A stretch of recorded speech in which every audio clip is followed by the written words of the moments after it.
let's have a conversation with Maggie. It is time to talk about Signum Studios. Maggie, welcome back. Hi, gang. Good to see you might you have heard again. my voice briefly earlier. Sorry. Yeah, that's okay. That's okay. Hang on a second. Hi, I don't need to be here twice. Okay, there we go.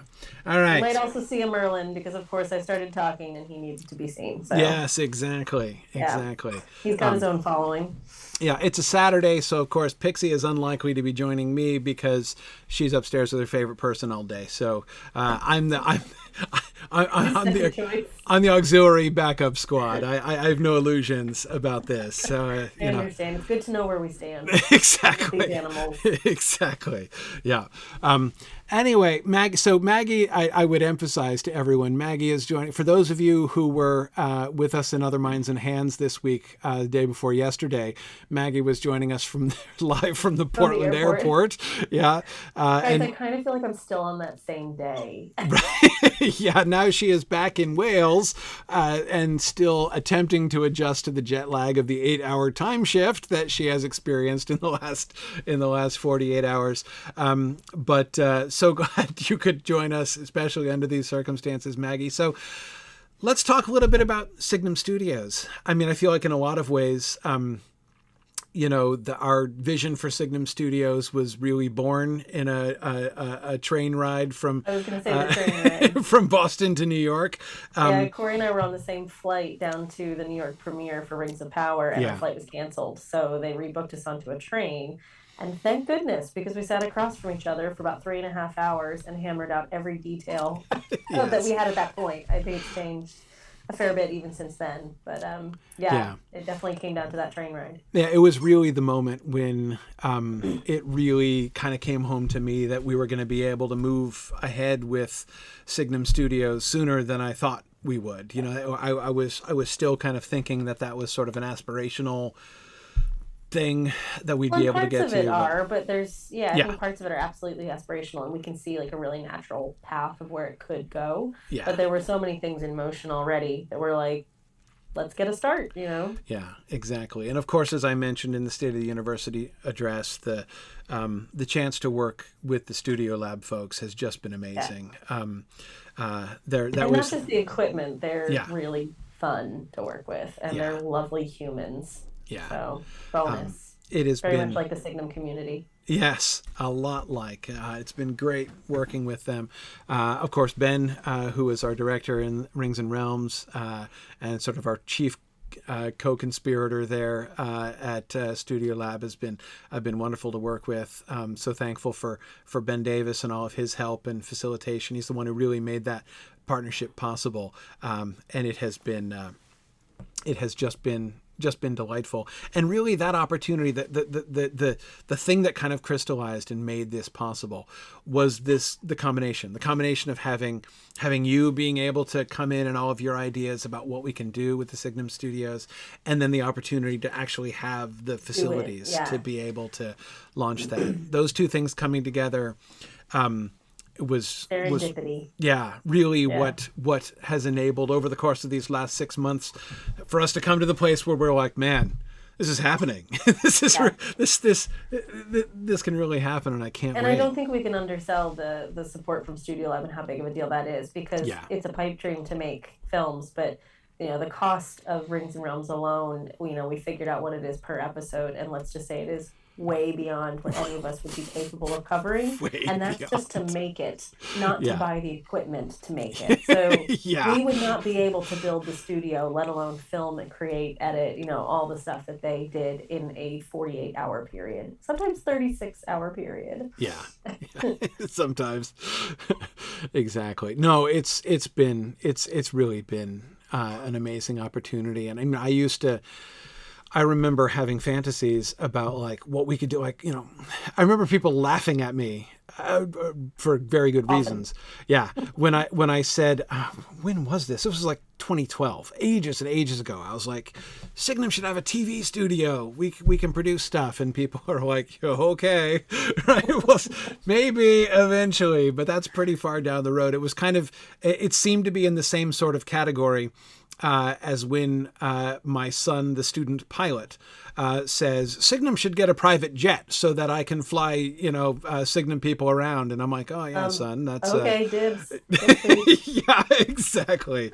I was like, okay, yeah, that's we'll see. We'll see about that. It's on the list, but pretty far down the list. Anyway, like the ability to have access, a video studio to be able to really produce the kind of stuff that we would want to produce was like, to me, in the same category of like eye rolling, like, okay, yeah, pipe dream.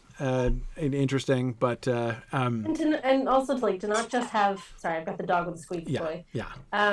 Also not to just have the equipment and the support and everything. It's also the creative input, because these guys are so talented, and Ben is such a geek and knowledgeable person himself that between the three of us, there becomes this really wonderful energy in creating that show that I can already see lining up with some of the stuff we've got in development. That it's a lot of fun, folks. Absolutely. Absolutely. So talk a little bit more about, like, if people are wondering I was asking the question at the end of the State of the University address. One of the things, a question I've been thinking about a lot that really, again, never having before this past year had the opportunity to really imagine what it would be like to have this facility, right? So of what an academic video studio looks like that's not been a thing, right? What can we do with that? What can we make of that? And the opportunity for really kind of carving out this new niche of, really engaging, thoughtful, but really high quality, video and audio content, there's so many potentials. What are some of the things that kind of get you excited about, this whole project? I think it's the big picture stuff. So, I mean, first of all, something like we've said before with press, like something like this doesn't exactly exist anywhere yet. Mm-hmm. And there's pros and cons to that. We definitely run the risk of being seen as Signum's AV department, and that's definitely not what this is. Right. Right. But it's not a standalone studio either in a traditional sense, because we can kind of buck the trend a little bit. Mm-hmm. The conversations I've had with some folks in traditional industry don't quite understand it, but in kind of a really curious way. Mm-hmm. And tell me more about how this happened. And you just made things and people just gathered and watched it. What? Right. It's a little backwards from the standard process. And that really allows for opportunity to be reactive and I think really forward thinking. So as opportunities come to us and we have good ideas, we can just make them. We don't have to go through months and months and sometimes years and years of development and funding proposals and pitches and all this other stuff. We might still do some things like that depending on the scope of the project. That's still within the realm of a thing that we would consider. But it's not required or necessary, so yeah, I don't know if you want to go into any detail, but like one of the ones that we're working with, I don't think I'll say names yet just in cases, but we're working with some of the bigger folks in the fandom, Mm-hmm. And the sub-creators within the Tolkien fandom to develop their own passion projects. So if they're already content creators, we can then take their idea and develop it and strengthen it and broaden it and provide some potential research from our Signum community, provide a ton of incredible equipment and media from Studio Lab, and up their game. So instead of just being a YouTube video, it could be something much bigger, and then gives them something really beautiful to put on their kind of show reel, but also gives us a wider reach within that community too. So things like that. It has been really exciting having some of these conversations with people who are really, really enthusiastic, really creative, really great at engaging their audiences, and be able to talk to them and say, now, if you had resources, right? Yeah. If you had a studio, what would you do? What are some of the ambitious projects that you're like, I don't have time. I could never do that on my own. Like, that's a pipe dream. Going around and now, using this capability to make other people's pipe dreams come true is enormously fun. Those have been great conversations to have. And just the broader reach of that too. I mean, it's not just upping the game for video quality and content. it's thinking through the process. So I'm going to try to skirt without giving specifics, but this person was talking about what they want to research. Oh, I don't know if anything like that's been done before. I guess I could spend some time doing that, but it's not really. I was like, you have access to a university. We have Right. a lot of people that know if research has been done on that. Yes. And if it hasn't been done, I bet somebody's working on it in our circle. Yeah. And not only that, we also have a lot of experts within the Signum community that can provide quotes, that can provide sound bites, that can weigh in. So it does turn into a much more grounded in academic research and, thoroughly vetted, respected piece, and not just the kind of conjecture that you sometimes find on YouTube and social media. So it is really, I don't know, it's very exciting for me because I don't really, like us, the rest of us, we don't really want to just follow the traditional academic Yeah. trend all the time. I want to provide something that is really useful to people, that helps them understand something, that can bridge that gap that sometimes exists between academics and industry and normal people, common folk. Like, you don't have to be an academic to be able to engage in academia. Yeah. So Yeah. that's the kind of stuff I hope this can help bring to the table. Absolutely. Yeah. Thinking about that, the kind of the space that's in the middle of those three things that you just talked about, right? There's the academic world, there's the film and video industry, TV industry world, Mm-hmm. and there's the content creation world, right? The YouTube and podcasting and TikTok world, right? All of that stuff. And Signum Studios is really kind of setting up to live right in the midst of all three of those things, and Yeah. forming a new platform, some new opportunities that are connected to all three, which are going to be things that can sit alongside the material that is produced in the TV and film industry, right? Yep. And not look ridiculous, in comparison to It'll them. complement it beautifully, but be something that isn't out there. Because you think about, oh no, I don't want to just slander folks. I was like, if you think about what already exists, Right.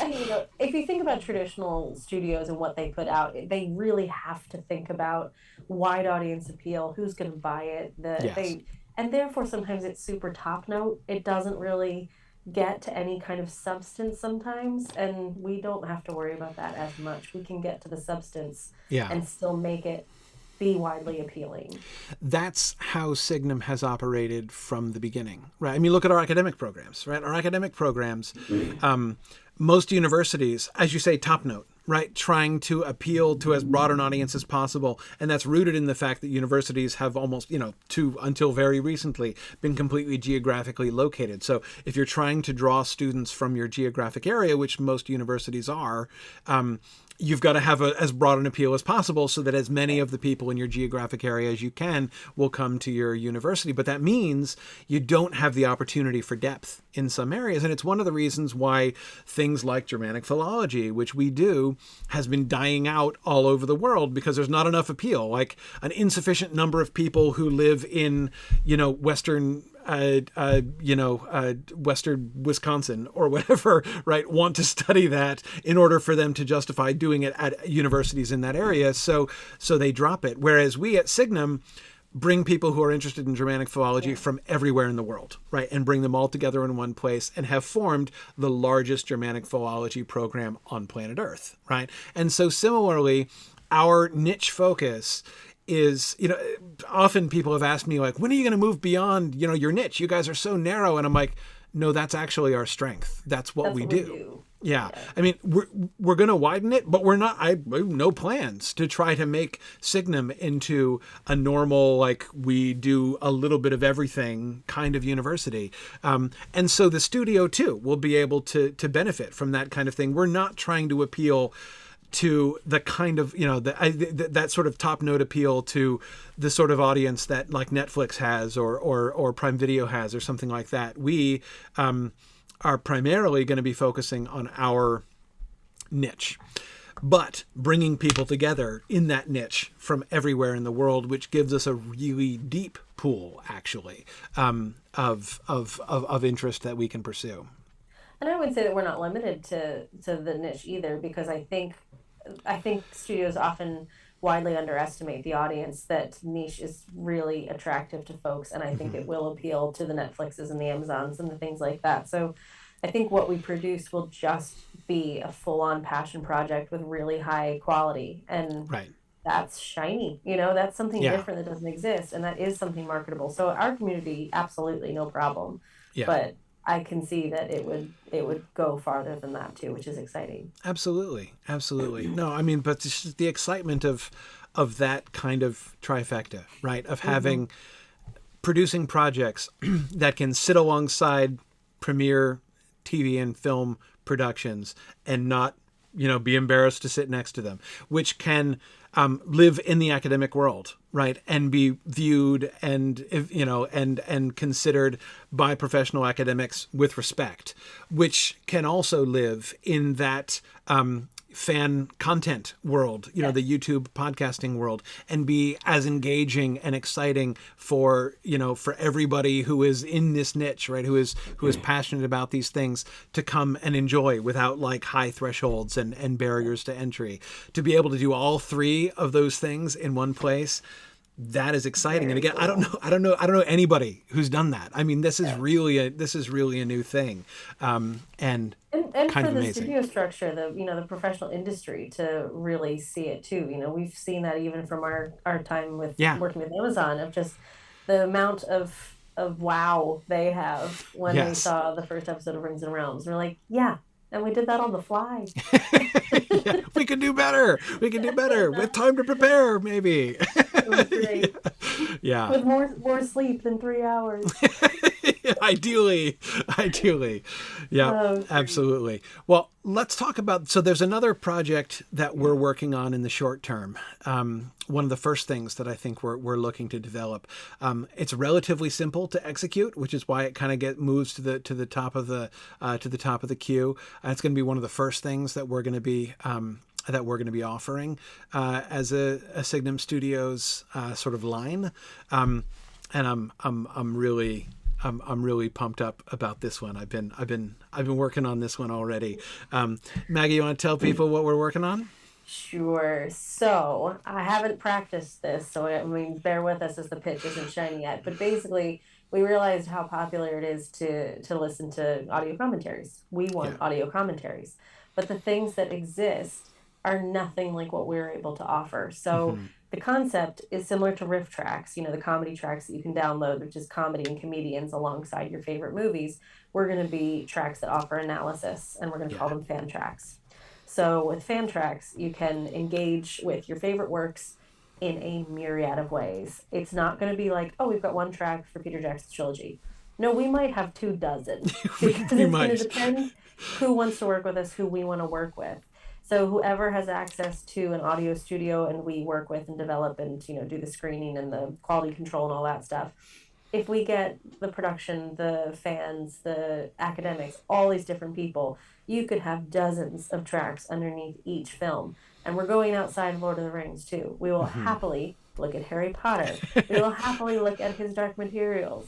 Definitely want you to take a look at the Wheel of Time. So Yeah. there's Yeah. so many things within our community that we think we can tap into, but also the links that we have professionally and within the industry that you can pull these folks in.